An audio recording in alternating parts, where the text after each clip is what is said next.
bom. Então, assim, só que a gente tem que ter competência para fazer isso, né? Não, e aprendizado também. Dá para você aprender a fazer. Então, se a minha mãe tivesse viva, já tinha uma história com a Cecília. E a história que ela contou de como ela conheceu o marido e o irmão que foi lá tomar satisfação, porque eles se conheceram no escuro, né? Ela já tá no escuro, mas foi assim, se conheceu não sei como. Pôs mensagem na rádio, procurando namorado, e aí ela foi uma seca, então assim, eu falei, gente, olha que história pra contar. Então é isso, ela via as pessoas e ela sabia contar, né? Outra coisa que eu queria perguntar aqui tem a ver com o que a Ivete falou sobre a saúde mental do Joca, né? Que na página 168 diz assim, a vizinha disse que era encosto que ele tinha. E a Curiango não podia acreditar numa coisa dessa. Ele não pode ter encosto. O que é encosto?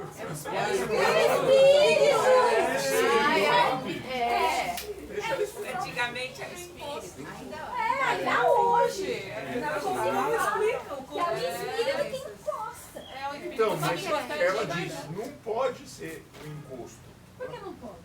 Claro que Ela explica aqui. Então ela não aceitou. Não pode ser. Ela não aceitou. Não pode ser. Quando tem ataque, ele não se bate, não grita nada.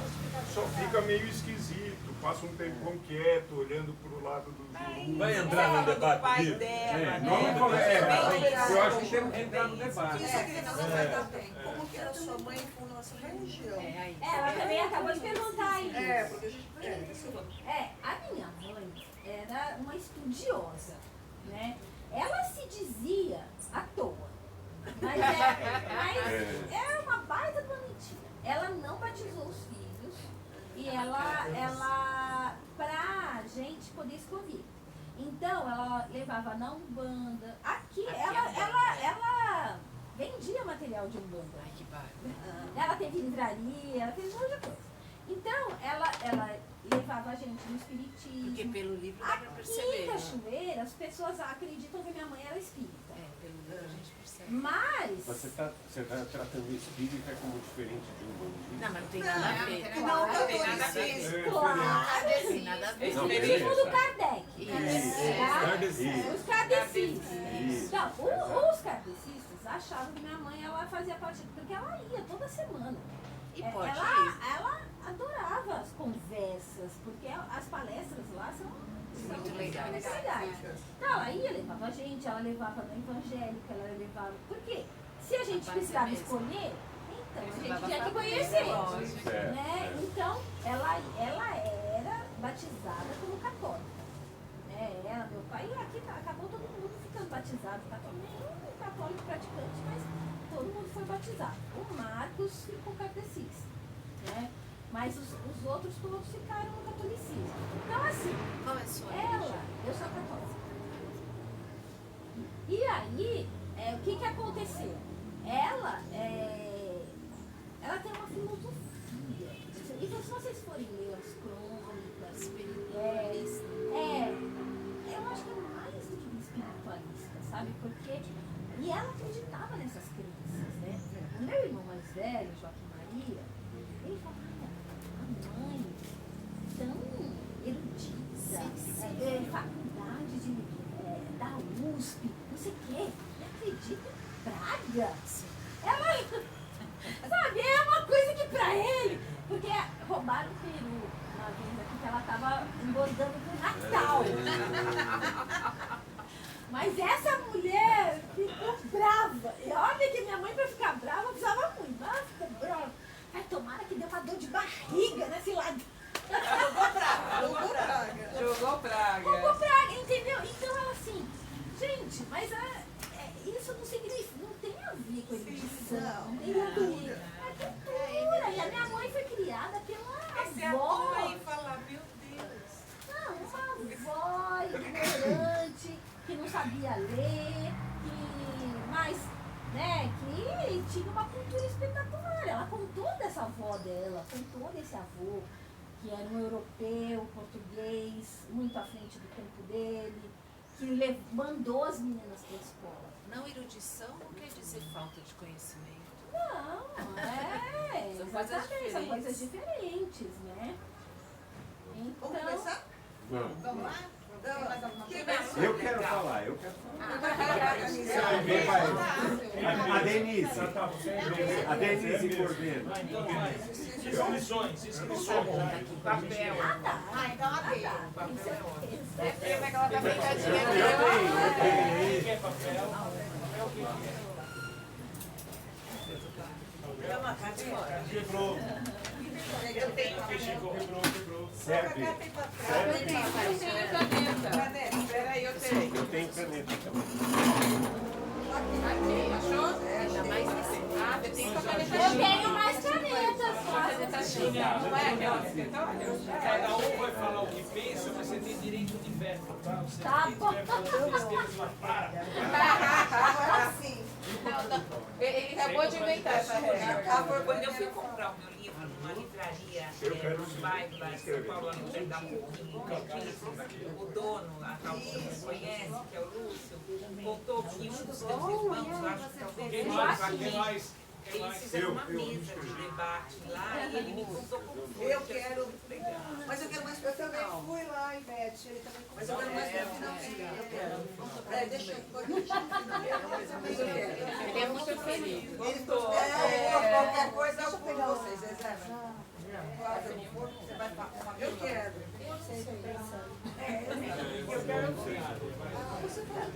Eu já falei. Silvia vai Você não falou não, eu não ouvi. Vai fazer não, cadê? Você funde. Não. Mais velha. Seu café é uma coisa de delícia. Júnior, só mais uma vez. A casa qual era que vocês moravam? Essa ou a Ó, na verdade, foi meio mudando, Ajustando, né? né? Porque era aquela lá, esse sobradão ali, ó. Esse sobrado. lá. Esse aqui, ó. Dá pra o ver branco ali? ali. É, isso, era ali. Né? No começo era ali. Depois, nos últimos anos e tudo, foi esse casarão aqui. Aqui do lado. Né? Mas a gente vai. E foi mudando. Porque a minha mãe era uma louca barriga. Mas era convincente. Era sensível. E aí ela. A gente não tinha dinheiro pra nada. Ela ficava construindo. Ele Meu ia fazendo puxadinho. pai ficava com os cabelos arrepiados, né? Um dia chegou um milheiro de tijolo em casa. Ele foi na rua e a gente não tem dinheiro pra pagar a conta Vai de ter, luz. vai ter. Não, ela falava assim, eu vou ficar preocupada com uma conta de luz, então eu vou ficar preocupada com o caminhão de milheiro, com o milhão de tijolo. Tá, preocupação por preocupação, né? Preocupação por preocupação, vamos ter uma grande. Coisa Né? pouca. É. tempo nós vamos colocar? 2 minutos. Não dá. 2 minutos. 3. Até porque. Siga a noite. Tempo é muito, Ah, é 3, não é? 3. 3. Eu marco o tempo. 3 com direito a mais uma pergunta. Não, mas é depois. Então vai validar e vai ter outro. 3 com direito o Chico fala 10, né? Não, você é democrático. Todo mundo igual. Você marca o tempo? Não funciona assim, Não, não. né? Não funciona não. Vamos começar então? O Cacá começa. Eu queria aproveitar os ganchos da Júlia. 4 minutos? Primeiro ela falou, ela disse assim, não, a minha mãe estava muito perto da morte. Né? E a página 128, né? Ah, sim, eu vou voltar um pouco. O narrador é a pessoa, para mim, é a pessoa principal desse livro. Porque ele é uma testemunha do que aconteceu, né? Tanto que o livro começa assim, né?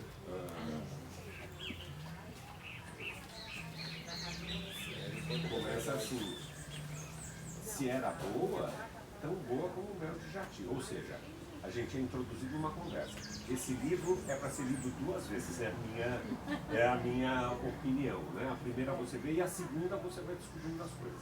Então ele está numa conversa, né? Com alguém, lá no final, na página 75, 175, ele fala que o cachorro não é mais ou menos o biguá, né? Se passaram 50 anos. Então a gente tem o narrador contando a história. Se passaram 50 anos, é assim a Carolina lá atrás, é a fazenda que está instituída, é uma mudança que vai vir com a chegada da companhia, né? E ele é uma testemunha porque eu acho que é brilhante essa técnica. É como ela vai nos convencer a acreditar em tudo que acontece, a gente acreditar junto com ela na praga, né? Na história. Então, mas aí é o gancho da morte, página 128, né? Por que o narrador é testemunha, né? Por que a gente sabe disso? Porque ele diz, eu vi quando a morte chegou, vi na cara do Santana. Tinha escutado os tiros, tinha visto o facão luzindo, tinha sentido a raiva que agarrou aquela gente, feito uma tentação de Deus, mas nada disso era morte. A magra, eu vi na cara do Santana. Quando ele se ajoelhou, ela estava chegando. Ele foi largando o ferro, amou que alguém estivesse abrindo devagarinho os dedos dele. Quando bateu os joelhos no chão, a alavanca escapuliu de uma vez e fez um barulho seco no chão. Então o olhar se apagou e vidrou, fincado na briga. Então ele é testemunha. E aí, isso, quando a gente pensa em história oral, né, em história rural, por que a gente acredita? Por que a gente é levado a acreditar? Essa é a minha opinião. Porque a gente acredita no testemunho do que a pessoa fala. A pessoa chega, mas eu vi, eu estava ali e eu vi os 2 espíritos se aproximando, eles vieram. Isso Jura por Deus que viu, né? torna a gente cúmplice da história, eu juro por Deus. E aí você vai contar para outra pessoa, eu tenho certeza que aconteceu, porque ele viu e me contou, né? Então essa história do narrador. Então o narrador, para mim, ele tem esse papel de nos convencer, de nos embarcar na história. E a gente acreditar na praga, né? Na desgraceira que foi, por vários fatores. Pelo sujeito que é morto, deixado lá com inseticida e que roga uma praga, nesses exatos termos, a praga dele é cruel, com uma consequência da maldade da Sinhá, que deixa a escrava sem marido e diz ela que se vire, eu que sou eu, aguento porque ela não pode aguentar. E aí a gente vai sendo levado pela autora, mas através das mãos do narrador, a acreditar em tudo que acontece, a acreditar nas histórias, na praga, né? Deus, claro. Mas vai. Posso só terminar? E a coisa do narrador, por que eu falei que a gente acredita no caso do narrador? Porque ele conta coisas que ele viu, né? E ele mostra, e na conversa, ele faz, como é que eu vou chamar? Ele faz indicações, né? Cada touro assim, quando ele está falando desta janela não sei o que lá, daquela janela não sei o que lá. E alguns ainda estão vivos, Pedro Gomes, etc. Dá o nome dos que estão vivos. Então ele é o fato dele ser testemunha, dele estar ali nos acontecimentos, ele não é o ator principal, ele não faz parte diretamente de nenhuma história, não faz parte da história do Joca Tocurião, não faz parte da Sinhá e da Sinhazinha, mas ele presenciou os acontecimentos e ele leva a gente a acreditar. Eu acho que é muito interessante. Eu vi a Dona Ruth falando, pra mim era ela contando a história. O que eu acho interessante é isso, quando Pra toda mim vez que era ela contando a história. toda vez que ela o livro a gente ouve. Quem conheceu Ruth, ouve ela. Pra mim falando. foi ela contando a história inteirinha. Bom, agora é o papai. Bom, eu disse que eu achei o livro maravilhoso, né? E especialmente as expressões que ela faz. Então você contou dela ouvir as pessoas, né? E pegar. Então eu separei aqui algumas, como por exemplo, mulher proibida e como fruta de quintal alheio. Quanto mais alto é o muro, mais gostosa e mais doce é a fruta. Não há nada como uma cerca para tornar uma coisa mais desejada. E assim por diante, né? Quer dizer, na página 58, o Gustavo tem aqui comida de substância. Né? Isso aqui é lindo, gente, olha. Comia de colher com os camaradas. Sabe como é a comida aqui? Às 4 horas da manhã, antes de pegar no serviço, café preto com farofa de ovo. Às 9, o almoço.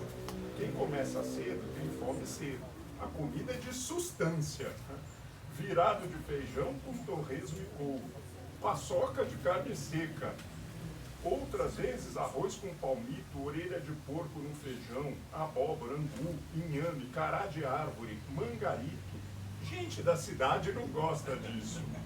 Mas quem é que aguenta da cidade puxar Guatambu no eito das 4 às 4? É uma maravilha você ouvir coisas dessas, ler coisas como essas, né? Uma outra coisa aqui, ó, também achei ótimo. Alguma coisa guia os perdidos a caminho de casa.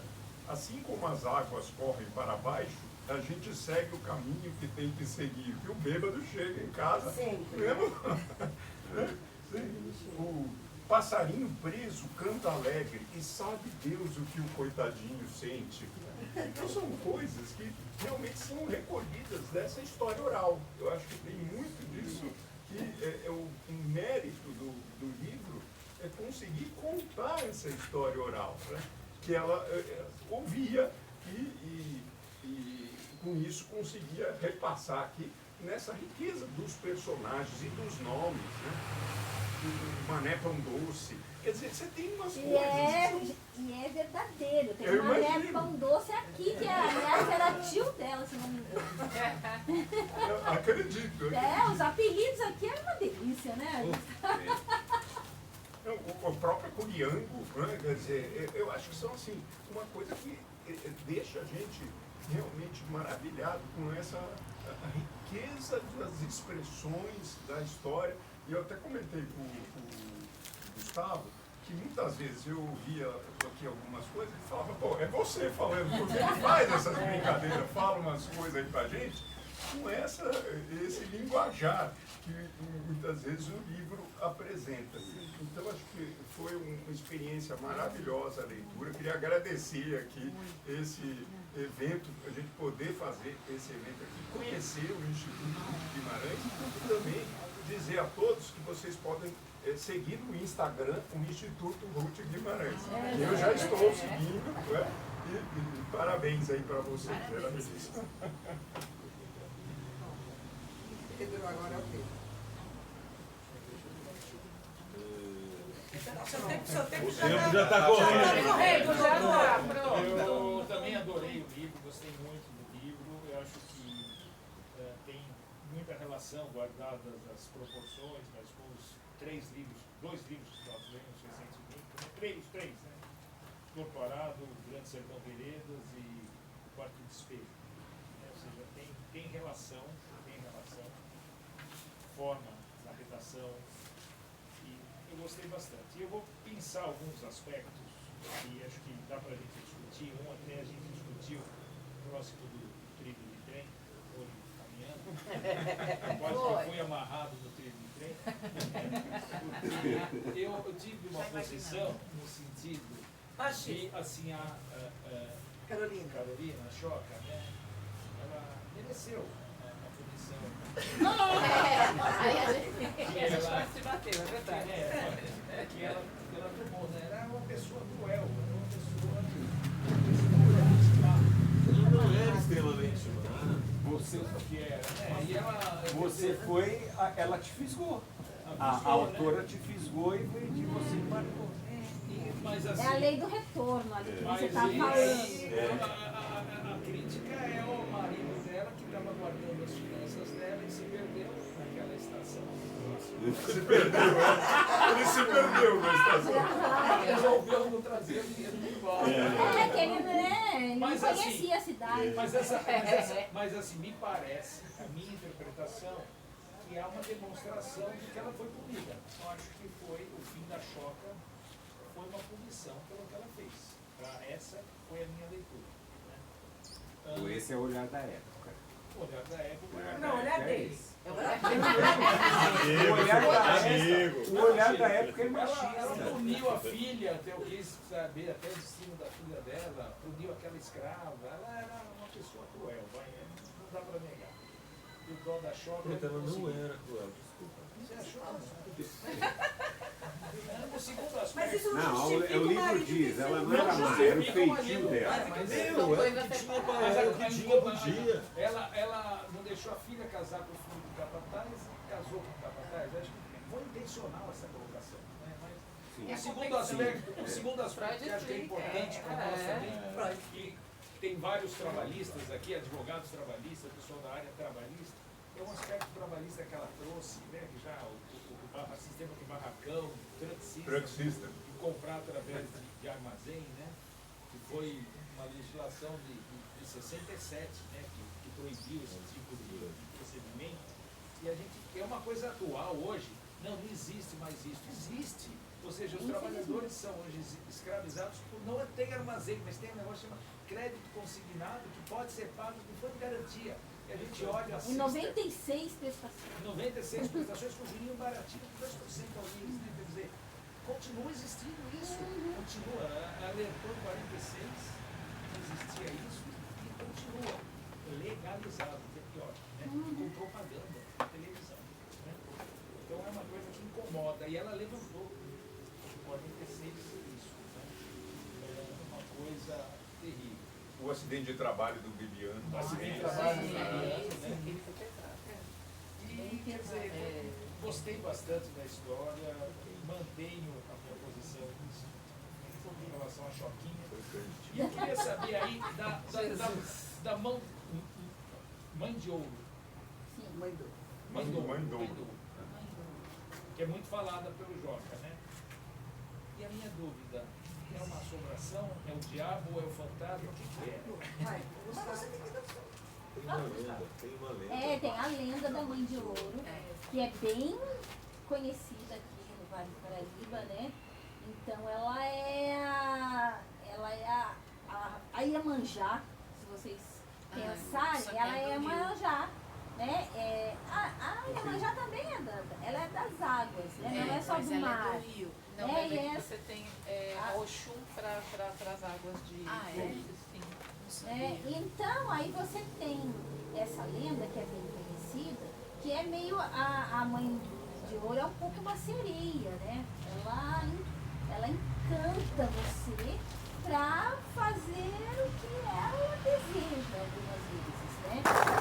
Tem uma história, uma outra história que ela conta que um pescador vem, pega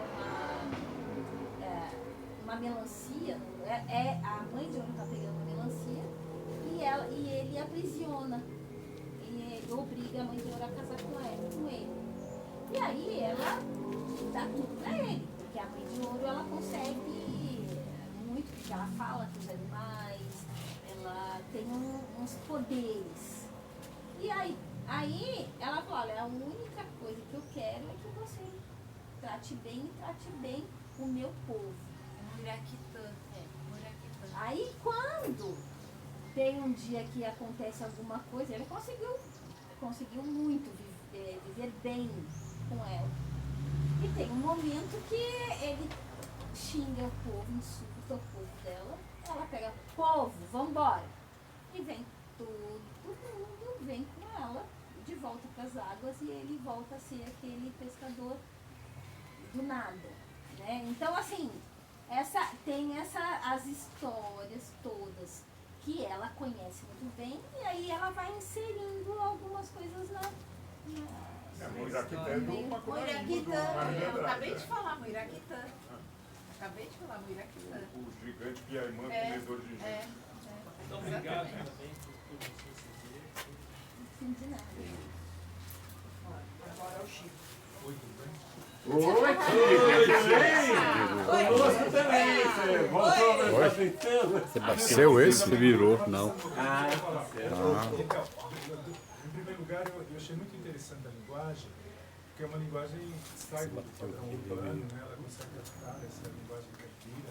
Embora aqui não é bem o caipira, né? Aqui é uma mistura com Minas, né? O caipira, mas mas não é o centro, há várias nuances. Há vários caipiras. Aqui tem um caipira muito influenciado pelo sul de Minas, né?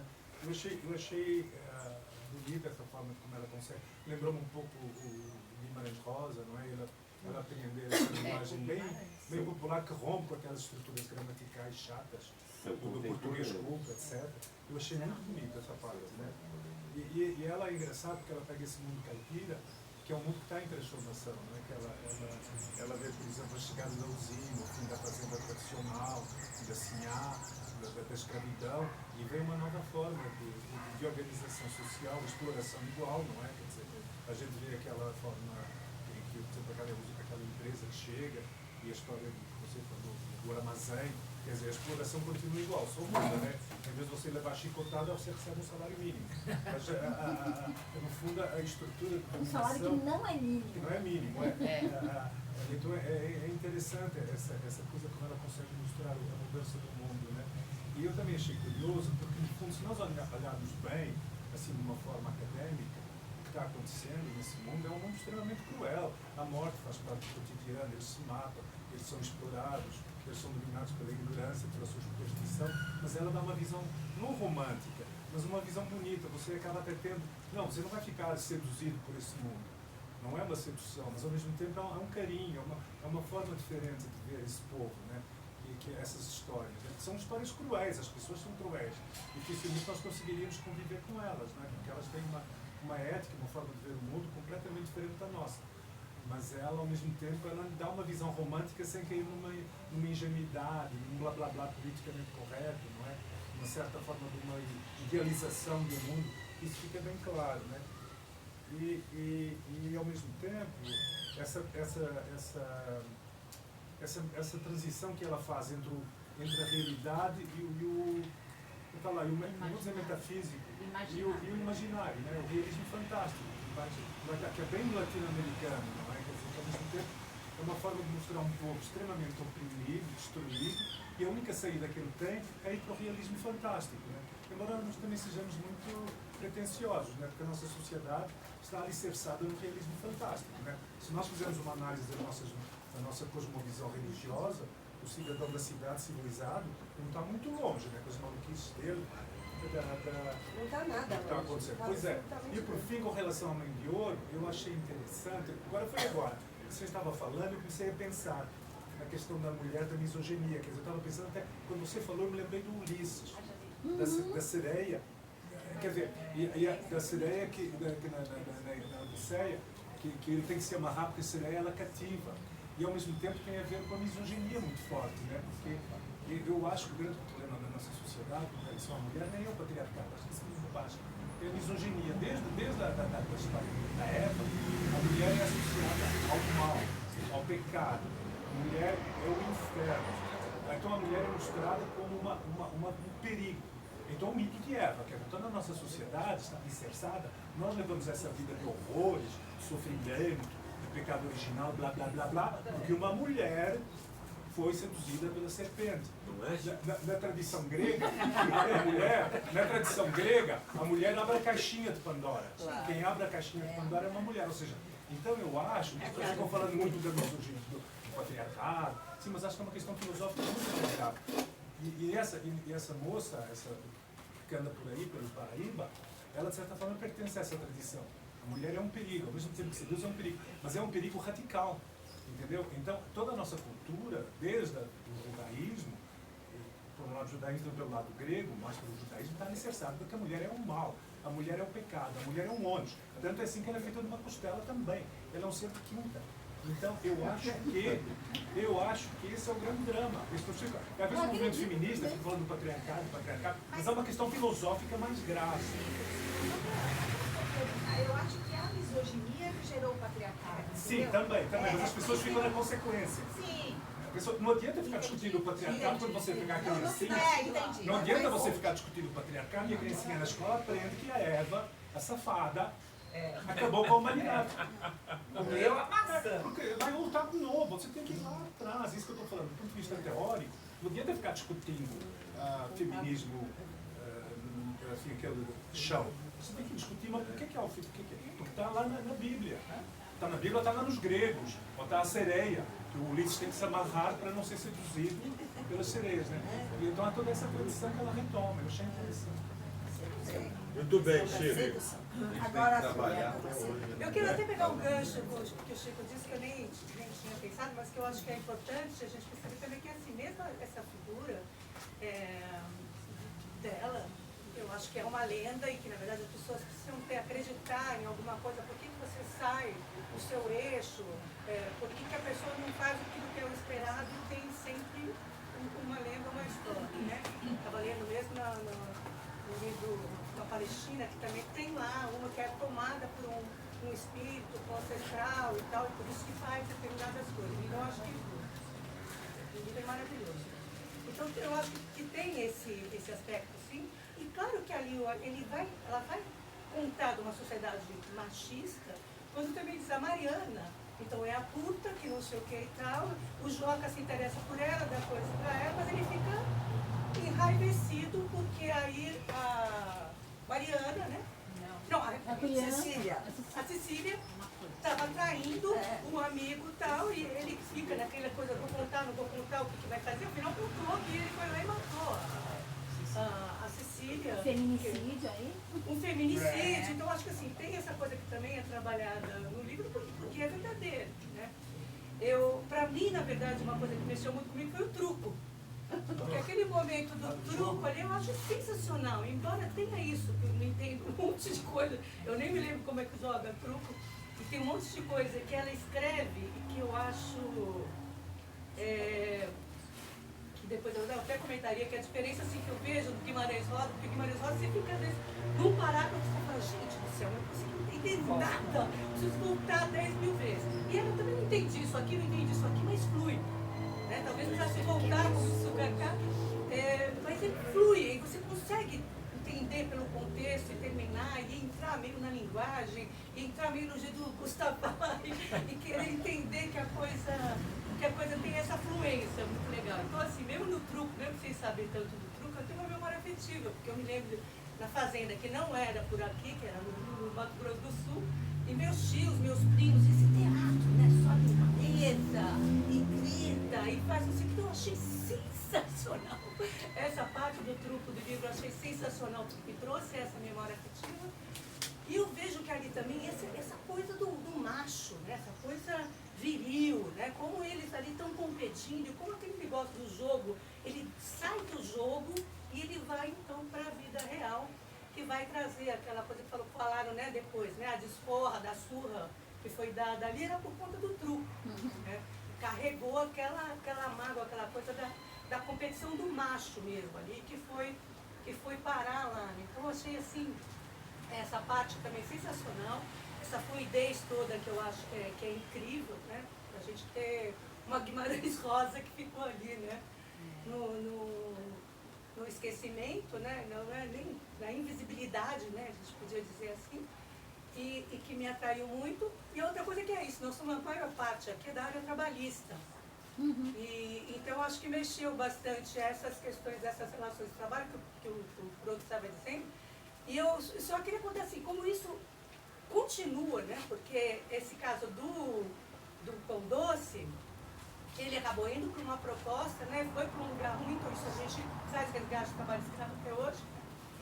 E a coisa da usina, porque eu lá na construção de Giral, na usina de Giral, eu fui para lá, porque teve uma rebelião, eu estava contando hoje de manhã para eles, e muito interessante, porque assim, iam para lá também muitas pessoas, uma condição perversa mesmo, de pegar febre amarela, era todo mundo, é mosquito, é uma condição que não sei o quê, que leva ao limite. Eu acho que aqui tem uma hora que ela retrata, a hora que dá a raiva, que eles percebem que aí, como é que você vai fazer? Você vai ter que ir para a violência.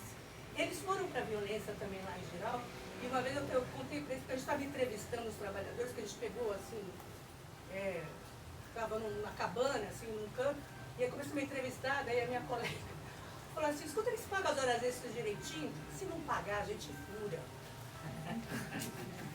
E eu achei, nossa, que são da área do direito do trabalho, eu falei, o direito do trabalho na sua crueza ali, rudimentar, entendeu? Você prometeu, você vai pagar. E eu achei que essas duas coisas que ela trabalhou, essa e a do acidente do trabalho, que não já é muito caro, né? Porque aquele horror, né, que ali se possibilitou, e todo o resto, né? Porque na verdade ele já foi colocado ali numa condição, não é que um acidente de trabalho aconteceu por nada, é porque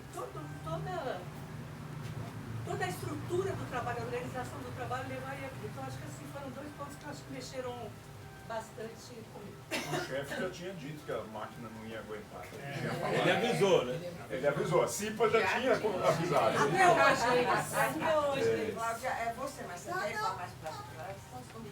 Eu queria só fazer um comentário que duas pessoas falaram sobre o Guimarães Rosa. A minha mãe, ela brigava um pouco com ele. Eles se conheceram, né? Ele fez uma dedicatória para ela, chamando ela de Pariantaninha, porque ela também era Guimarães, né? Então, ela falava para ele que o que ele estava fazendo não era universal. Porque não dá para entender Guimarães Rosa. As pessoas que falam, eu amo Guimarães Rosa. É muito pronto. Não, você pega algumas frases, são ótimas, assim, dá para entender. Por quê? Porque ele era pesquisador. O Guimarães Rosa, o que ele fez? Você vai lá na cidade dele, lá, no sertão, lá no sertão, as pessoas, os pequenos leem o livro deles, vão entender. Sim, vão entender.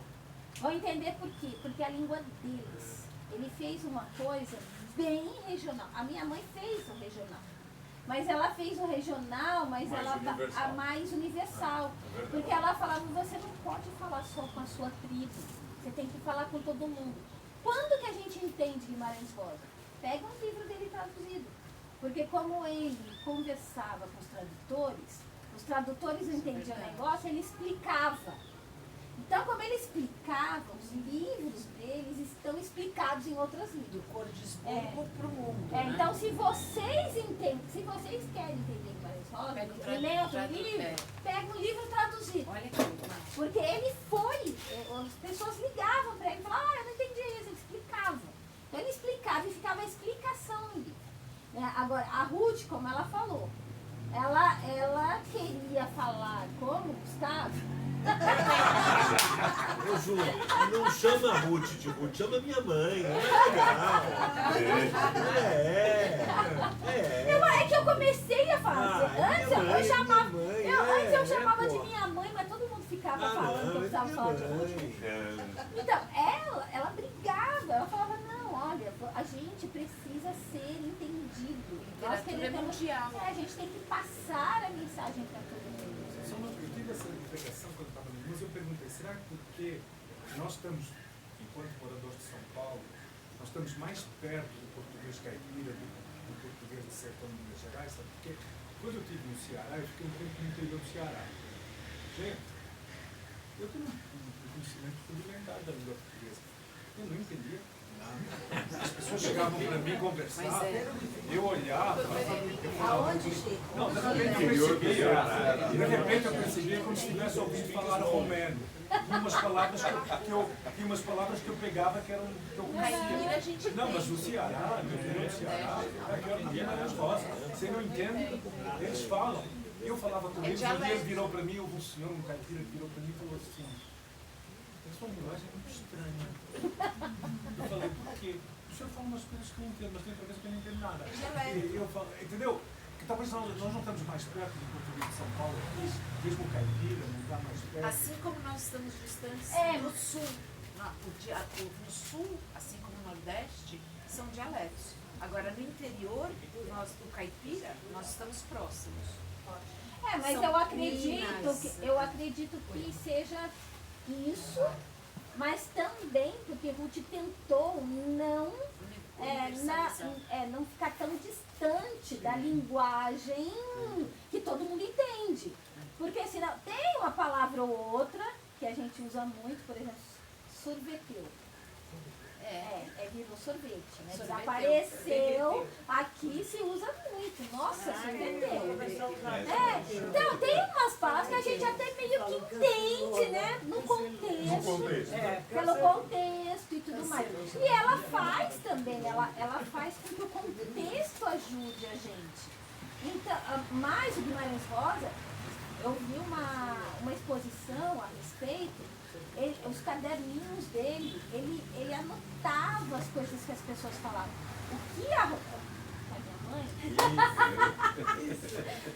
minha mãe fez foi, ela usava aquilo também. Não é que ela colocava o que ela pesquisou, ou o que ela escutou. Ela usava o que ela usava. Então, isso fez com que ela soubesse introduzir de uma forma que deu para todo mundo entender. E o Guimarães, às vezes, ele tal, eu não sei, eu não li tanto, li Guimarães Rosa, mas li muito. Mas talvez algumas coisas ficassem assim meio sem contexto pra gente, né? Só uma pergunta, dentro desse contexto da leitura, de algumas palavras, ela usou uma expressão aqui, isso vai me dar um juçá desgraçado. Juçá. É que Coceira. Coceira. Porque Juçá de formiga? Não é formiga, é uma planta. Juçá dá na cana. É aquele pelinho da cana. Coça pra caramba. Corta, coça. Juçá. Nossa, coça muito.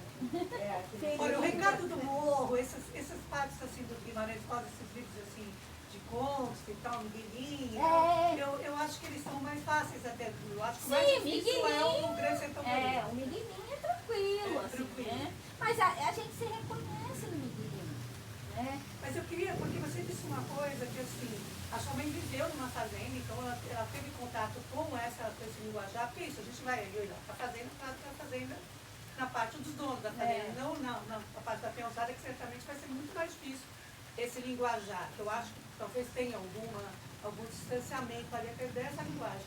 Mas essa linguagem também veio para a cidade, que você estava dizendo, que até o caso da sua manicure. Então tem uma proximidade nessa linguagem, mesmo para quem não está lá, estou dizendo na fazenda, ali no meio de como se conversam os peões, que o Chico diria, não, ninguém vai me entender, eu não vou entender a linguagem. Depois, com o tempo, a gente vai entendendo o contexto, né? Mas eu acho que, pelo que você disse aqui, também é uma linguagem que veio para a cidade, não ficou só no rural, assim, de estar ali dentro da fazenda. Não, eu acho que no caso dos livros da minha mãe, que ela fez uma mistura que ninguém, eu não conheço nenhuma pessoa que fez isso. Ela misturou a linguagem culta que a gente aprende na escola com a linguagem do caipira. E aí o que ela fez? Como ela juntou os dois, a gente entende, quem é da cidade entende, quem é o caipira entende. Porque ela respeita muito. Então, o que ela fez? Ela usa gramática boa, ela não faz, por exemplo, Chico Bento, minha filha, quando aprendeu, ela não queria ler aquilo. Ela falou, mãe, tá tudo errado, entendeu? Então, ela falava, isso não está ensinando nada para ninguém, não está ajudando o caipira. Ele não está introduzindo o caipira na sociedade. Então, ela juntou os dois e fez isso muito bem. Então, quem é da cidade lê e quem é o caipira lê. E o caipira fala, nossa, dona Ruth entende a gente, né? Então, por que isso? Porque ela fazia questão que tudo fosse muito bem escrito. Não importava, não é para escrever errado, a gramática própria do caipira. Né? Então é essa a diferença, porque aí todo mundo entende. A diferença foi a Carolina de Jesus, lá do quarto de despejo, que está cheio de erros de ortografia. E ela não.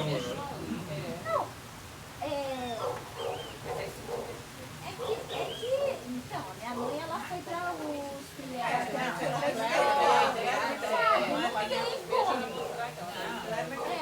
ela era uma intelectual, isso não tem que falar, assim, ela foi pobre, mas ela não foi socialmente, né?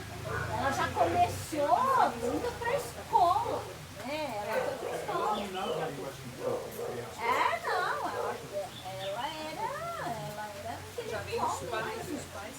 Os pais incentivavam a leitura, os avós puseram da escola. Então, assim, numa época que mulher não ia para a escola, né? Então, ela já era diferente mesmo. Ela foi o trabalho dela, um trabalho de pesquisa. Ela sempre, todo mundo trabalhou aqui, faxineiro, capinador, diarista. Vinha aqui, tinha que ir para a escola. Ela botava para a educação é o que vai mudar o mundo. Para ela era isso. Então todo mundo que vem aqui, você vai trabalhar aqui, ó, já se inscreve lá, o curso é gratuito. Ela depois, quando ele, não tem dinheiro para fazer formatura, ela comprava o terno, sapato, tudo, ela mandava a pessoa estudar, ou ia aprender alguma coisa, aprender eletricidade, aprender ser motorista, ela pagava para eles fazerem. Então, assim, para ela era isso. Enquanto que eu estive conversando com a Vera, que é a filha da Carolina de Jesus, a gente fez live juntas na pandemia. E assim, ela nunca teve condições de fazer nada. Então, ela era a pura testemunha de uma realidade nua e crua. Minha mãe não, ela era testemunha das testemunhas. E expressava esse expressava. E a minha mãe tinha muito dó, quando ele falou que não é romântico, né? Não é romântico, é poético, porque ela tinha dó dessas pessoas.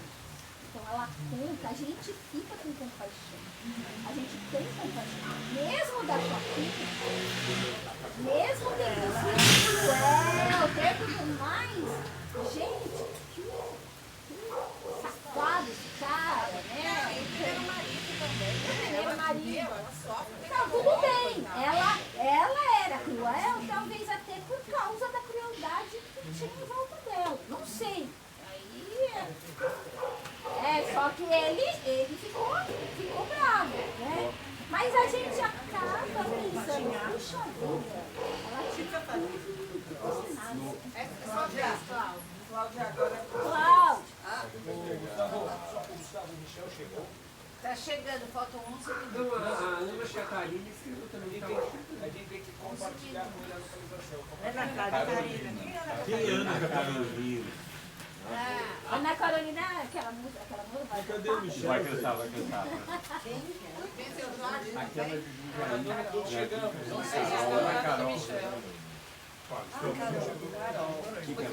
Você botou o Bruno? Pus a localização. Ana Carolina, o nome dela. Eu achei que era aquela... Ana Karina. Eu achei que era Ana Karina. Ana Karina não. Olha, já vi. Eu não sabia que a Carol chama Ana, cara.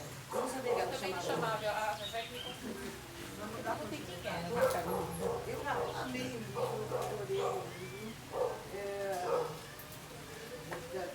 Aqui, essa sensação que eu tive, algumas coisas deixou bem claro para mim que ela era realmente uma poeta, porque quando ela relata o dia a dia, ela coloca frases que são maravilhosas, né? Aquele que eu até coloquei no grupo, quando ela vê o mar pela primeira vez, a gratidão. Em diversas situações, ela põe frases que é uma poesia, para você refletir e traduz muita coisa. Então, faz todo sentido, né? Esse colocar dela. Teve uma que eu li, a última que ela está contando no final da minha caminhada, que ela fala assim, ela teve que voltar o adiante. Quer dizer, voltar o adiante. A gente vai adiante, quer dizer, você tem que voltar. Né? Então, voltar o adiante, eu achei uma coisa assim, maravilhosa, mas você voltar o adiante. Né? Quer dizer, a vida tem um ir, mas às vezes você tem que voltar. Né? Então, acho que sim, tem coisas assim maravilhosas dessa coisa poética mesmo. Esse lirismo, né? Que ela relata. Outra coisa que você diz, ela era uma ativista. A gente vê isso em várias situações. Algumas a gente disse aqui, né? aquela que ela está no hospital para ver o marido dela, que ela está num lugar que quem é pobre vai ser atendido de uma maneira, quem é rico vai estar na frente, é tratado de forma diferente. Então ela traz o tratamento do hospital para quem é pobre, para quem não é pobre, né, os trabalhadores, de tudo que a gente falou. Então, ela faz questão, na minha opinião, de deixar a marca dela dessa crítica social. Né? Mas eu queria terminar minha fala porque eu quero dar um depoimento, que eu já disse para ele, e eu quero dizer isso publicamente. Eu tinha muito preconceito sobre esse jeito de ser daqui dessa região. Porque do Vale do Paraíba. Do Vale, porque eu convivo com o Gustavo há 15 anos. Desde que ele tinha 30. Que parece 46. Parece. Sensação térmica de 45. E o Gustavo tem uma característica que ele faz questão, né, de manter as origens dele. Ele faz questão de manter como ele raciocina, as expressões. Ele faz questão disso. Ele foi para São Paulo desde que ele tem 16 anos de idade. E no começo me causava muito estranhamento, porque ele não faz questão de explicar o que ele está falando. Né? Ele fala, a pessoa faz assim, e ele não fala, eu falei isso porque nesse contexto e tal. Ele não explica, ele simplesmente fala. E a pessoa fica sem entender, não sabe se ele está xingando, se ele está ofendendo. E eu estava todo o tempo criticando ele de fazer isso. Né? Eu estava, por que você fala isso? Porque está gravado. Mas ninguém entendeu, mas ele tá chata e ignorante aqui, né? Hoje eu entendo, através da sua mãe, né? Eu entendi que essa cultura, ela é muito rica. Eu aprendi que essa cultura, pedi desculpas a ele. Terapia é diferente. É constelação.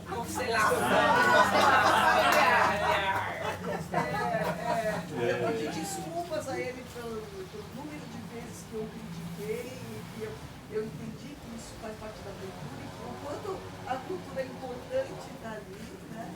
Hoje eu me divirto com tudo, porque eu acho que são expressões de inteligência absurda, né? Aquela expressão que parece esdrúxula, mas é como que tirou essa história, né?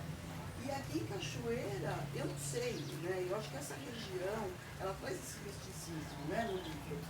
E a gente está numa região, a região traz, né? Quer dizer, a cabeça da Nossa Senhora Aparecida apareceu no rio ali, né? Então, acha a cabeça de uma santa, acha não sei o que aqui. A coisa aqui, se vocês ficarem mais tempo aqui, é meio diferente. As pessoas são meio diferentes, né? E uma coisa que ela fala aqui, e vocês vão ver, as pessoas têm muito opinião, as pessoas conhecem por apelido aqui.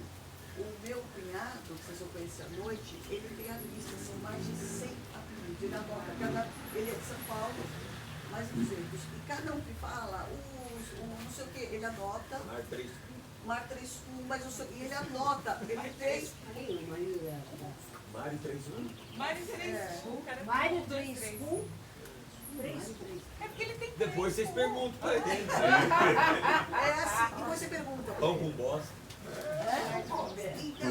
Então, assim, são apelidos e são apelidos assim que são até cruéis. E eu lembrei de um cruel. Porque a Nha Carolina, ela foi largada, você viu o apelido dela? Nha Baldeação. Foi largada da Baldeação. Então, isso aqui na cidade, não vai. Uma pessoa assim. Eles põem apelido com efeito físico da pessoa, assim, na literatura, que é uma Eu sou diabética, então sempre tem gente que não pode. Eu fui com ele na padaria um dia, e aí ele conheceu, né? Oi, seu franguinho, seu franguinho e tal. E eu lá pedindo pão, seu franguinho, tal. Aí ele pegou e falou pra ele, seu pai, tal, seu franguinho, porque eu não tenho outro nome. Eu sou Antônio, eu não tenho. É apelido, seu franguinho é mais um. Seu franguinho e tal. Aí ele pegou e falou para ele, ô Gustavo, você sabe que a minha mulher não gosta do sulfato, que é o rolete. Rolete, é o rolete. Aí falou por quê, né? Falou por causa do apelido que eu tenho na cidade. Senhor, aí ele falou, mas por que não? Aí ele falou, porque o meu sou franguinho por causa do franguinho da Sadia. O Jorge, ele pescou, gente, era aquele. Gente, eu comecei com o pão e não tem como você olhar pra ele, só falta pôr um capacete, ele já cabeçudinho, magrinho. Gente, parece um branco igual o branco da Sadia. Então, assim, a cidade é muito rica de... Não é, Júlio? Quer dizer, é rica de apelidos. O pai do meu filho é de uma cidade muito pequenininha chamada Amparo. Amparo ali, é grande Amparo, né? Não sei.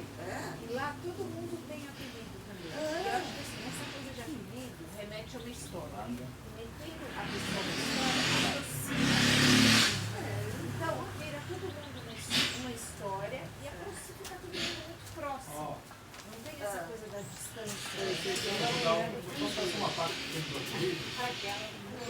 Uma grande parte dos sobrenomes, vem desses apelidos. Exatamente. Eu tenho uns primos e o sobrenome eu explico, não, e está no nome, virou o nome oficial, mau tempo. Por quê? Lá, o bisavô da minha tia, eles tinham uma casa no interior. E eles iam no inverno. Então, quando eles chegavam, eles só iam no inverno na chuva. E as pessoas falavam, chegaram mau tempo. E virou o sobrenome oficial, mau tempo. Mas, gente, o Lula ele é o presidente do Brasil. Ele é Luiz Inácio Lula da Silva. Agora, Juninho, o Gustavo disse que ele não tem apelido. Quero saber. Ele é conhecido por Gustavo na cidade. Eu acho que não tem mesmo, porque a gente acabou usando o sobrenome, porque Dabu é um sobrenome diferente. Já é um apelido. O apelido do Gustavo é Dabu. Porque quando a gente fala do Gustavo, o Gustavo Dabu. Entendeu? Então eu acho que é assim, aqui ele só não ficou, porque aqui também, nós aqui somos os boteiros. O botelho só tem nós aqui na cidade. Ele falava Ruth Botelho, o Gustavo é Guimarães. Porque o nome de guerra dela é Ruth Guimarães, o nome de artista, né? É Guimarães. Mas aqui, porque ela era Ruth Botelho Guimarães. Aí ela casou com meu pai, que é primo. E para não ficar Ruth Botelho Guimarães Botelho, ela tirou um e pôs o outro. Então ela ficou Ruth Guimarães Botelho. Mas quando, até adolescente, até jovem, ela era Ruth Botelho. Então aqui na cidade é Ruth Botelho. Todo mundo só conhece por Ruth Botelho. Mas aqui é assim.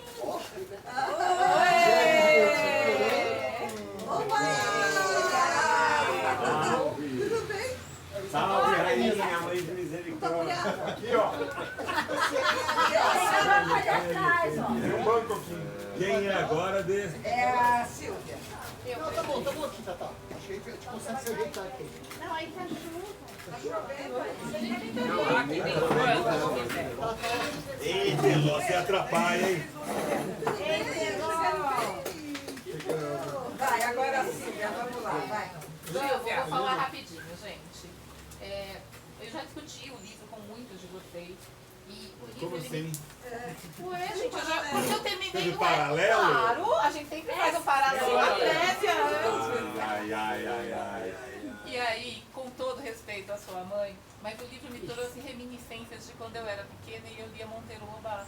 Por quê? Monteiro Lobato, ele fazia, e aí na literatura infantil, né, ele fazia muito trazer o folclore, trazer as questões do interior mesmo para o todo dia numa linguagem muito simples. E ele é de Taubaté. Exato. E aí eu fui lendo e eu falei, gente, eu tô me sentindo lendo Reinações de Monteiro. Narizinho. Reinações de Narizinho, foi o que eu falei. Total. Eu adorei, Total. eu achei maravilhoso. E eu li o livro em 2 dias, porque o livro foi. E aí eu achei o máximo. Porque o nome do livro é Água Funda, né? E ele fala da fluidez da vida. E é um livro fluido mesmo. É um livro que você lê, é como se você estivesse, assim, flutuando, né? Você está passando, tem situações que são complexas. E tem até aqui uma passagem que é página 53. A água bolle um pouco e depois não fica mais nada. E quando alguém mexe com o varejão do lodo e curva a correnteza, isso também não tem importância. Água vem, água vai, fica tudo no mesmo outra vez. Ela vai falando de diversas situações boas, situações gostosas, situações complexas, mas de uma maneira tão delicada, tão leve, que você sente flutuando. Então eu falei, nossa, faz todo sentido o nome do livro ser Água Funda, né? Porque você está lá, flutuando pelas águas de um rio e assim, apreciando aquilo tudo, né? E aí, só um comentário sobre isso que você falou. Ela explicou, porque aqui era um breve, não dava. Exatamente. A água vai. Essa passagem é isso, exatamente. Não, isso fala da vida. E aqui tem uma outra coisa que é muito legal, né? Eu sempre falo pra vocês, gente, que eu sempre falo da diferença de ser oriental e ocidental, né? Porque oriental, a morte faz parte da vida, gente. Meu pai, ele já comprou o jazigo dele, ele já me disse, aliás, ele falou assim, que ele quer ser cremado, que ele tem a listinha dele de todas as senhas, que quando ele morrer, eu falo, credo, pai, pelo amor de Deus. Isso faz parte, gente. A gente faz festa quando as pessoas, na missa de 49 dias, né? E aqui o livro também, ele traz essa questão da vida e da morte como parte da vida, entendeu? Faz parte. Então, isso existe aqui, tudo ficou como Dante. Foi mesmo que Sinhá nunca tivesse existido. E aí depois vem, a gente passa nessa vida, né? Mas aqui, ó, na página 61 também, já morreu e não teve importância. Quem morre não faz falta. Porque quem fica se arranja. Então, falando de como... gente, falando de natureza mesmo. Olha aqui, eu estava aqui, estava encantada. Tem um beija-flor passando de lá para cá, ele é lindo. Ele estava ali. A gente só vê daqueles azuis, esse daqui é outra cor. Então a gente está aqui, natureza. A natureza é isso, a natureza é vida, é um ciclo. É vida, frutifica, morre e nasce de novo. E o livro, ele fala disso tudo também. Água vai, água vem. Água vai, água vem. Agora, preciso retrucar o broto e defender Sinhá Carolina. E dizer que está aqui Dona Ruth defendendo ela. A fazenda estava embelezada e viçosa, como planta depois da chuva. Página 55, tá, gente? Sinhá foi a chuva. Mas por mais que a chuva faça, quem é que gosta dela? Basta que seja fria para não ser estimada. Uau. E aí, gente, Sinhá Carolina é isso. Porque ela é uma chuva fria. Porque ela era uma mulher, eu acho que até mesmo vivendo nessa sociedade, ela talvez fosse fria, mas ela era eficiente, ela era uma pessoa prática. Maria Moura, Dona Bárbara. Só que Maria Moura, eu fiquei pensando nisso. A gente teve a oportunidade de entender os porquês. Aqui, a gente não... Eu era louca para perguntar, por que é que você não queria que casasse com o filho do capataz? O que te incomodava tanto? E eu não sei nem se ela ia conseguir saber responder. Mas a gente não teve essa oportunidade de olhar para esse interior. Porque que tinha uma razão, e que seja ela uma superstição, qualquer coisa, tinha. Então, quando a gente não tem isso... exato, também. Quando a gente tem isso tudo, fica mais difícil para a gente criar essa empatia, né? Então, Sinhá Carolina foi forte do tempo dela e virou choquinha, gente. Então, pois é. Posso fazer 2 observações sobre o que você falou? A irmã fala para ela, né? Você casou por amor e não deu certo. Agora você vai cometer o mesmo erro, mas com um sinal trocado. Ela vai casar e você vai fazer com que o certo não aconteça. E a outra coisa que eu queria falar é um trecho que ela gostou muito, que é o... Não, ele já falou, não pode falar de novo, não.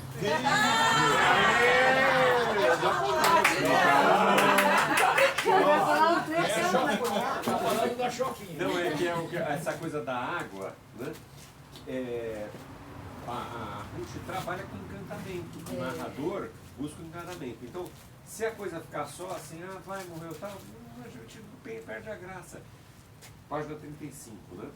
O céu que sem asinha saiu para procurar depois, podia ser que fosse um céu fundo d'água. Então, repara. Não mais nada. Ela está inscrita. Terminei. Eu trouxe questões psicológicas dessa vez. Não, eu assim, eu gostei muito exatamente porque, mesmo tendo essa linguagem bem caipira, né? Não, tem uma estrutura gramatical ainda que não é como aquele outro livro que a gente leu, que eu não conseguia, eu ficava nervosa de tanto isso. Então, assim, é perfeita a estrutura gramatical, ainda que tenha uma série de expressões, ditados, né? Eu já comecei rindo do livro, logo no começo, quando ela fala sobre o casamento. E eu até... É ditado dos antigos, casamento que começa com foguete, acaba com porrete. Esse não acabou com porrete, mas muito pior, também já tinha sido mal agourado. No dia do casamento. Então, eu acho assim... O pessoal está sabendo da vida de todo mundo aí. Ela é bem reflexiva, né? Agora, uma experiência muito interessante que eu achei é discutir o livro aqui. Porque, para mim, eu que sou da cidade, então, por exemplo, você estava aqui tirando o mosquito, eu já estava procurando uma raquete, sabe? Para matar um mosquito. Olha, você já falou. Então... eu já estava procurando uma raquete de fibra. Olha que loucura. Então, assim, eu achei muito interessante essa experiência de discutir o livro aqui, né? Principalmente para quem é da cidade. É isso que fazer. Vai. Não, é isso. Vamos lá, agora a Fabiola. Bom, eu também, obviamente, gostei aqui só pra ver. Acho que concordo com todo mundo, exceto com o Pro. Eu acho que você ficou aí, ó. Assim, eu ouvi muito sem anistia, era muito Gustavo falando. Agora, é muito interessante porque assim, cada página desse livro tem uma frase daquelas que você não pode perder. Por isso que dá vontade, essa coisa de ler duas vezes, talvez você faça, porque você começa a ler o livro, você fica meio perdido, né? A estrutura, a forma, você entrar no negócio, aí quando você começa a entrar, você fala, gente, é uma história atrás da outra. E o negócio vai se repetindo, que é essa coisa dessa fluidez, e vai se repetindo. E você fala, pô, mas e aquela história lá? O que aconteceu lá? Eu quero saber. Aí ela volta, tanto que eu já estava na Joquinha, eu falei assim, gente, não, onde que veio essa Joquinha? É óbvio. Aí você fala, é óbvio que é assim, né? Então, assim, tem umas coisas, por exemplo, da Choquinha, da Sinha Maria. A doença que eu tive foram esses 3 filhos. É sensacional. É vindo de uma mãe, doença que eu tive foram 3 filhos. O que é de raça corre a caça. Mulher pelo coração a gente leva para onde quer. Sua alma, sua palma. Tem várias. Se meu pai não tivesse, essa é muito do Gustavo, se meu pai não tivesse morrido, ainda estava vivo. Está feito, não está por fazer. Agora, assim, a frase que você até colocou e que depois eu fui dar uma pesquisadinha aí para saber um pouquinho mais da Ruth, eu acho que é a mais linda de todas, né? Acho que resume muito o livro, além da sua, Silvia. Eu também adorei aquela frase que você leu, mas a gente passa nessa vida como canoa em água fria. Passa, a água molha um pouco e depois não fica mais nada. Então eu acho que isso é uma das partes mais bonitas. Além de todos os que eu gostei, me apaixonei pelo Joca, sofro com o Joca, né? Agora, o Bugre, que vocês me falaram. Triste fim do Bugre. Triste fim do maravilhoso. Cara, eu falei. Se meu pai tivesse, ele tivesse morrido, tava bom naquilo. cobra pegou ele. Então Mas foi a praga, foi a praga, foi a praga. Mas o bugre eu gostei muito, fiquei até com medo no começo do bugre com a criança. Com a filha. Aí a gente vai ficar com essa coisa, ai meu Aí Deus, vai será que o acontecer bugre alguma vai fazer coisa. algum mal pra essa menina? Não, graças a Deus não, era o bugre do bem, tá tudo certo. Cuidava dela, Mas era só isso, então. Adorei. Ivete. Então, é muito emocionante estar aqui e com a filha de uma grande escritora, que também sabe muito. Né? Então, isso é algo muito diferente para mim. Eu acredito que isso esteja sendo para cada um de nós. É surreal mesmo. E nesse lugar aqui também, e eu estava pensando assim, que é diferente de eu estar assistindo um show, estar ao lado do... Claro que é fantástico estar ao lado do Gilberto Gil, estar ao lado do cantor, mas assim, a gente está aqui com alguém que viveu, que foi educada por uma grande autora e uma mulher adiante do tempo dela. Ela é de 1920, né? E uma mulher que foi, que estudou e, como você falou, fazia questão de algumas coisas. Né?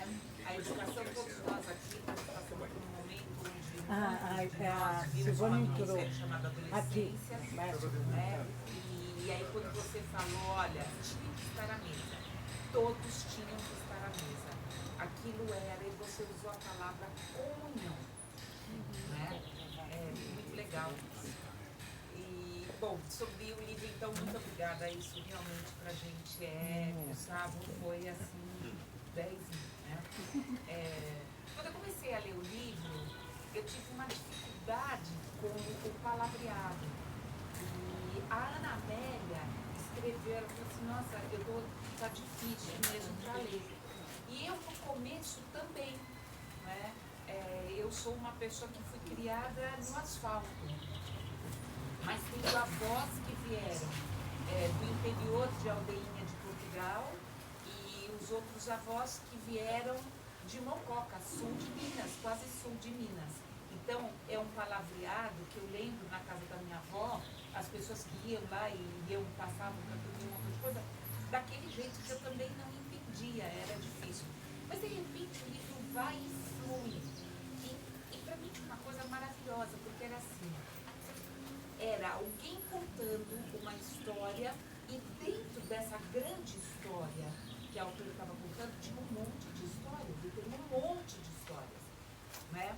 E o narrador onisciente, que é fantástico, que você começou a falar, né, no começo, e para mim isso foi muito importante, porque isso eu achei muito interessante, né, fez com que eu me interessasse mais, e daí as histórias.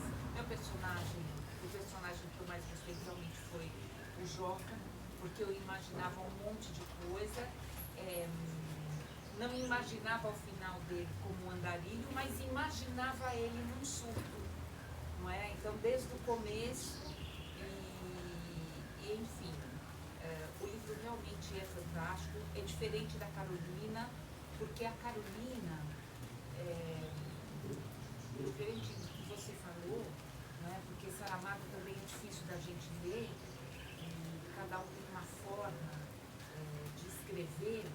A gente fala de uma Ruth culta, uma Ruth que foi estudar, que os pais, então, vêm lá de trás, diferente de muita gente do interior, muita gente pobre. A Carolina, ela era miserável, ela vivia numa favela, a gente foi para cá, eu mostrei para Paulo, mostrei para o Chico, aonde era a favela do Canindé, o que era ali e tudo mais, e que continua tendo enchente, no jeito ali, uma coisa. Então é diferente, mas cada um é uma forma de escrever. Eu que sou, como também acho de todo mundo aqui, elitista, né, a gente acaba tendo algumas dificuldades até a gente engatar uma primeira, e não é ofensa nenhuma isso, mas a gente tem essa dificuldade, a gente não passou por um monte de coisa, a gente tem dificuldades para ler, para olhar, para deparar com a miséria, um montão de coisa, né? É a história da Maria Antonieta, quando as pessoas falam, ai, mas que ela era snob. Eu falo, não tem bolo, não tem pão, come pão. É natural. Por que eles estão reclamando? Eles não têm pão? Qual o problema? Mas porque a gente é, e a gente é assim. A gente vai ler esse livro e a gente vai falar, ué, mas que é muito importante. Quem falou no Monteiro Lobato, você falou, né? E também me remeteu a isso. As histórias de Narizinho. E não só isso, me remeteu também aos filmes do Mazzaropi. Nossa, total. Aos filmes do Mazzaropi, porque é essa língua, é esse linguajar. E quando a Cláudia falou agora, pediu desculpas ao Gustavo por algumas coisas, eu fico pensando também no Laurentino, viu, Cláudia? O Laurentino também é de uma aldeia. E eles também têm frases, têm algumas coisas que realmente me trazem um incômodo, não é? E que é isso mesmo, é cultura, isso é uma coisa maravilhosa. Né? Mas queria assim, olha, uma emoção muito grande de estar aqui com a filha da Ruth, uma Rutinha, que sabe, que tem a memória de um monte de coisa e que está passando pra gente, que traz uma outra leitura pra gente. Ler o livro depois de falar com você vai mudar muita coisa. Amplia, né? Muito obrigada. Agradecemos a Júlia e ao Gustavo. E ao Gustavo. Eu agradeço vocês que estão divulgando o Ruth Guimarães, porque assim, a gente está há 10 anos correndo atrás disso, de pessoas que amem Ruth, porque ela tem esse valor, não é? Nós não falamos somente porque nós amamos nossa mãe, mas porque nós amamos esse trabalho que ela fez.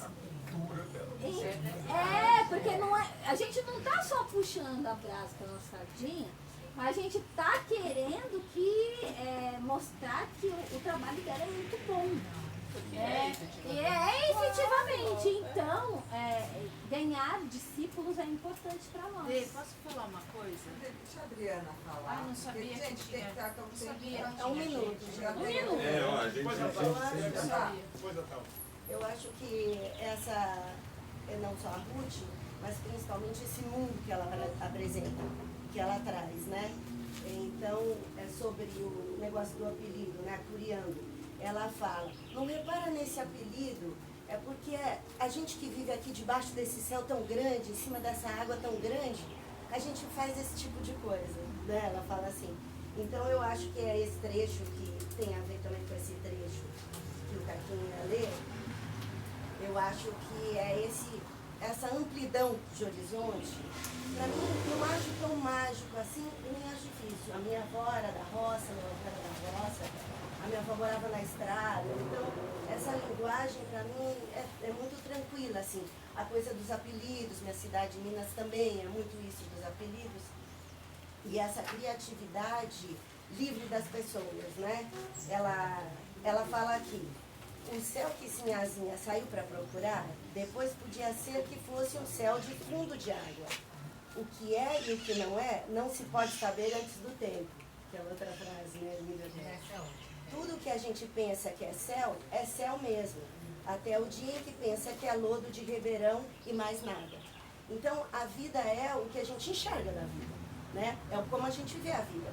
Então, a gente acha isso aqui muito fantástico, mas na verdade não é, eu acho não tão fantástico, não tão mágico, não tão mítico. Eu acho que há uma amplidão de jeitos de olhar, e eu acho que esse grande céu, essa natureza, o povo do interior, a coisa da tecnologia que você estava falando, como restringe a nossa vida, restringe o nosso pensamento. E aqui a coisa é ampla, então a criatividade é solta também. E aí tem o conhecimento de muitas lendas, de muita coisa que vem muito antiga e oral. Então eu acho que isso amplia a criatividade e o jeito de olhar. Então você vê a vida de uma outra maneira, que é essa mais criativa, mais solta. Eu estava agora em Salvador, Se escreve debaixo da mantiqueira. Ela fala exatamente. Da mangueira. Da mangueira.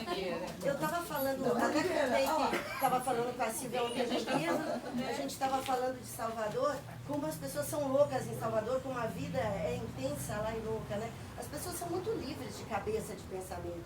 Então tem muita variedade, essa variedade de gente, de jeito de olhar a vida, de falar, de pensar. Tem muita gente maluca, mas é uma maluquice totalmente integrada. As pessoas maluquinhas lá, que eu acho que, como aqui, elas estão integradas na vida. É um jeito a mais, um outro jeito de ser. E parece que nas cidades as coisas vão ficando um pouco massificadas e todas meio iguais. E aqui não tem uma liberdade de ser mais diferente. E o ser diferente integrado, né? E isso ainda valorizado por essa poética toda, por esse tempo para ser poético, né? Que também exige tempo, existe uma certa lerdeza que a coisa da água tem, né? Uma passagem da água devagar. Adriana, você leu uma coisa que eu não tenho a passagem agora aqui, mas que ela diz assim, tem o rio refletindo. O céu. É só céu. E é só você jogar uma pedra, uma coisa, e aquela imagem desaparece. E aí eu acho que tem muito a ver com esse texto. Você vai achar que ele vai desaparecer. Com aquele momento, você tem aquele momento que está refletindo ali. Não, é esse mesmo, é que essa é a conclusão desse episódio. Que você vai ver. Eu achei essa imagem. Que é a coisa do, que é só a coisa do encantamento. Só mantendo a loucura. Você falou muito bonita a loucura, eu estava lembrando essa história da loucura, da liberdade. Na Grécia, clássica, que era bem mais interessante que a nossa cultura careta cristã, quando os deuses queriam falar aos homens, eles usavam loucos. Os bufões, né? Porque é uma mente livre, né? Que não tem tanta amarra, porque tudo bem, tem a pobreza, tem tudo. Mas na verdade, viver, a gente vive preso. Quem está rico, quem está pobre, quem está médio, não importa onde está, se está aqui, se está na Europa, se está na Índia. A vida tem um monte de prisões, o nosso corpo é restrito, a vida é cheia de prisões. O que você faz com isso tudo, né? Com essa prisão que é a vida. Calma, você quer? Não, vou fazer só uma observação. Para mim foi super serena a leitura, super tranquila. Fiz uma leitura gostosa, mas eu queria, Gustavo, agradecer, porque eu acho que não tem nada mais rico, nada mais prazeroso do que a gente fazer um resgate histórico. E aqui a gente está fazendo um resgate histórico da sua mãe, um resgate histórico da sua vida.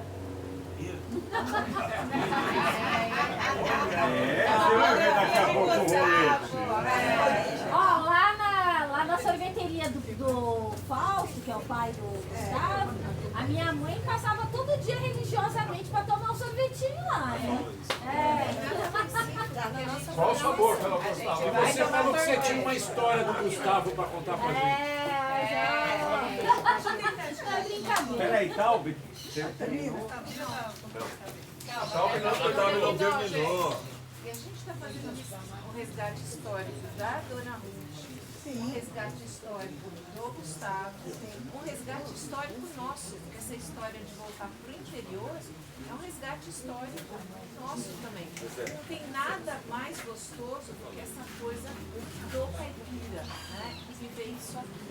Isso é muito singelo, isso é muito rico pra gente. Isso é maravilhoso. Eu quero agradecer Gustavo, agradecer a você. Isso é muito bom. Essa coisa da... Pessoal, antes de encerrar, eu quero só ler uma passagenzinha aqui. Na página 113, A 178.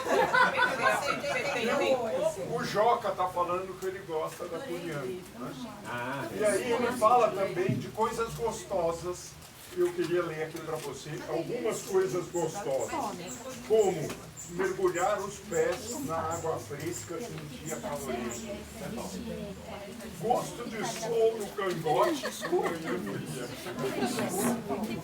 Depois eu vou fazer uma edição. Gosto de cheiro de terra molhada. Gosto de beber água de piscina em folhas de taioba. Gosto de ouvir o órgão tocando na missa da ressurreição. Gosto de pitar fumo forte tragando a fumaça. Gosto de fruta sumarenta. Olha aquela coisa linda. Fruta sumarenta. Olha, mas assim, só citando Jó, então tem uma frase na. Olha essa definição do livro. Não, a frase é a seguinte: amor é um vento, vai ou vem sempre. Pera, gente. A Júlia vai contar a história. Não, mas antes disso, vamos deixar o Gustavo falar que a nossa lenda viva, a nossa água funda. Por favor, vai, Gustavo. Gustavo. Tem que falar, vocês falaram, eu adorei. Já conhecia a Dona Ruth há muito tempo. Se vocês vão falar que eu tive a sorte de presenciar, é que para mim é ela contando. Eu vejo ela na minha frente contando a história comigo. Foi muito legal. Acho que ela fala gostoso, ela fala fácil de entender. Gostei. É a terceira fase do modelo. Para você as expressões, para você é absoluta. Sem dificuldade alguma. Se identificou. Se consultar alguém. Absurdo consultar alguém. Para mim, a mulher escreve fluido. Então, os livros. Olha, A Júlia vai falar. Júlia, é pra jogar fora? A gente está aqui à tarde, não temos. E a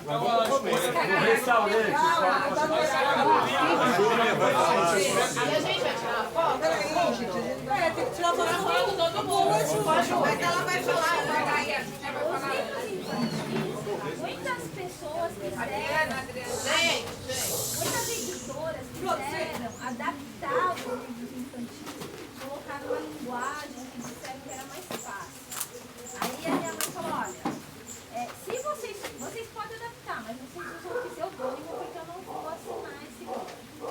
Só que eles queriam o nome da minha mãe, né? Então aí eles acabaram aceitando. E isso era uma coisa que ela queria muito, e que a gente está perdendo a nossa gratuidade.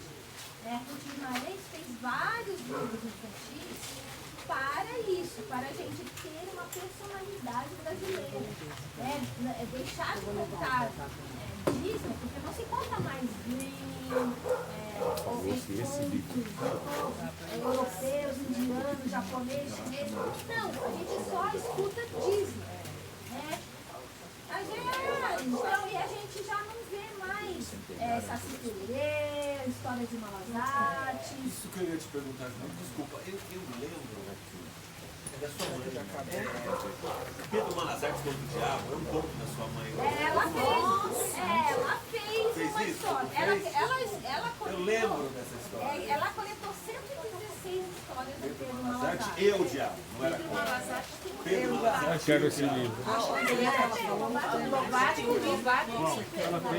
Mas é uma história duas só.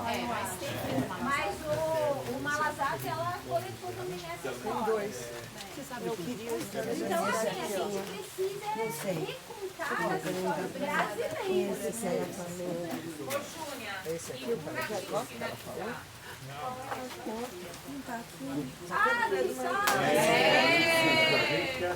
Acho que eu acho melhor histórias. Do céu e da terra. Do céu e da terra. Tem que perguntar para Júnia. Ele não era arteiro. Ele não tá aí, o que ela falou. Não tá. Talvez seja no gosto. É verdade que ele foi expulso? Esse é qual? É verdade. Não sei porque depois, ele foi para São Paulo, eu fui para São Paulo e a gente ficou bastante tempo sem ter contato, né?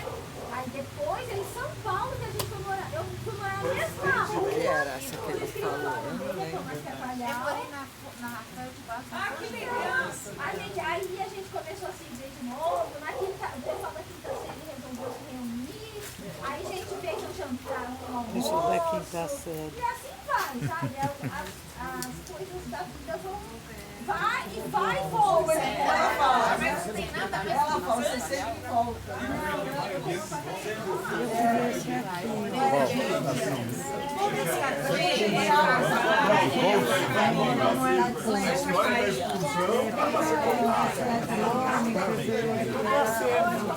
Então vamos aceitar o livro.